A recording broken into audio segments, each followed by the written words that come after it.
സൗന്ദര്യത്തിന് ടിപ്സ് നിങ്ങൾക്ക് കേൾക്കണോ വേണ്ടേ? പറ. യെസ്, വേണം. അപ്പോൾ ഞാൻ പറയുന്നത് കേൾക്കും.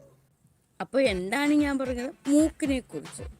എത്ര സുന്ദരമായ നാസിക, എത്ര സുന്ദരമായ നാസിക തടം, എത്ര സുന്ദരമായ ദ്വാരങ്ങൾ. നാസികയുടെ ദ്വാരമെന്ന് വെച്ചാൽ രണ്ട് മൂക്കിൻ്റെ കീഴ്ത്ത. എത്ര സുന്ദരമായ പല്ലുകൾ, ചൊടികൾ, ചുണ്ടുകൾ. എന്നിട്ട് നിങ്ങളിങ്ങനെ ചിരിക്കണം, നിങ്ങളുടെ പല്ല് വെച്ച് ചിരിക്കണം.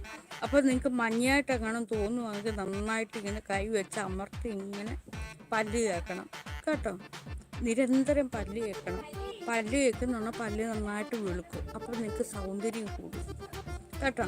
അപ്പോൾ നിങ്ങൾക്ക് ആത്മവിശ്വാസത്തോടു കൂടി എല്ലാവരുടെ മുമ്പിൽ ചെന്ന് ഇരുന്ന് ചിരിക്കാം. അതിന് കോൾഗേറ്റ് ഒന്നും വേണമെന്നൊന്നുമില്ല. നല്ല പ്ലാവിലെയോ മാവിലെയോ എങ്ങാനും എടുത്ത് വെച്ച് പല്ല് വെച്ചാൽ മതി. പണ്ട് ഞാനാണെങ്കിൽ കോൾഗേറ്റിനൊക്കെ പകരം ഞാൻ ഉപയോഗിക്കുന്ന ബാർ സോപ്പൊക്കെ എടുത്ത് വെച്ച് ചകിരിക്കകത്തിലെടുത്ത് വെച്ച് ചകിരി ഇങ്ങനെ വെച്ച് പല്ല് കേൾക്കുമായിരുന്നു. മാവിലെയൊക്കെ എടുത്ത് വെച്ച് പല്ല് കേൾക്കുമായിരുന്നു. എന്തിനു വരെ ഞാനാണെങ്കിൽ സർപ്പ് വരെ എടുത്ത് വെച്ച് പല്ല് വെച്ചിട്ടുണ്ട്. സോപ്പ് പൊടിയൊക്കെ എടുത്ത് വെച്ച് പല്ല് വെച്ചിട്ടുണ്ട്. പേസ്റ്റ് ഇല്ലല്ലോ, പേസ്റ്റ് ഇല്ല, തീർന്നു പോകുമ്പോൾ. അത് കഴിഞ്ഞിട്ട് ഞാൻ ഉമിക്കരി വെച്ച് പല്ല് വെച്ചിട്ടുണ്ട്, ഉപ്പ് വെച്ച് പല്ല് വെച്ചിട്ടുണ്ട്.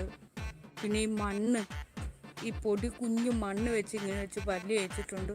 ഞാൻ അതെല്ലാം പരീക്ഷിച്ചതാണ് കുഞ്ഞുങ്ങളെ. എൻ്റെ പരീക്ഷണ വസ്തു ഞാൻ തന്നെ ആയിരുന്നു.